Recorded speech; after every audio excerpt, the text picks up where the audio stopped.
you ever struggled with this question? Why did God allow Job, a blameless person, to go through so much tragedy?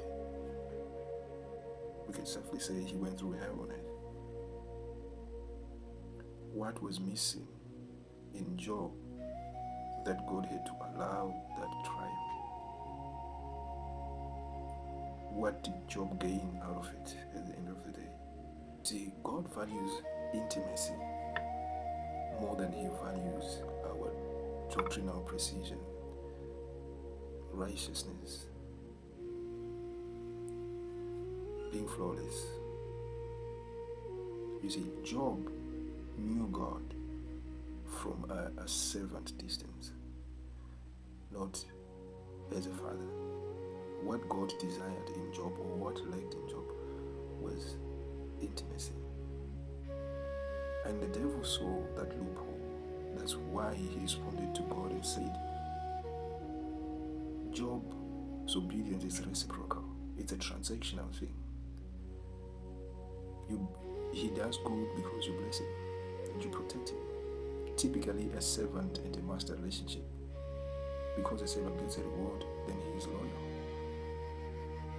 So despite him being blameless, Job was operating like a servant, and it wasn't enough for God. So God had to let him go through fire so that it burns away every layer and he comes into full realization, full clarity of who God is. And because the devil was right that his relationship with God was transactional, his response, Job, was, God, come and vindicate me. He demanded justice. But here's the catch. After God revealed himself, reminded Job who he is, he didn't vindicate him, but he showed his majesty, what he did with the creation and what he's capable of doing, to the point where Job says, I heard of you through my religion, through my fathers, but I now see you. And that is exactly what God wanted from Job. That relationship, that intimacy of knowing a dreadful but loving God. I hope we today are not following in the previous footsteps of Job, of focusing on being righteous as servants,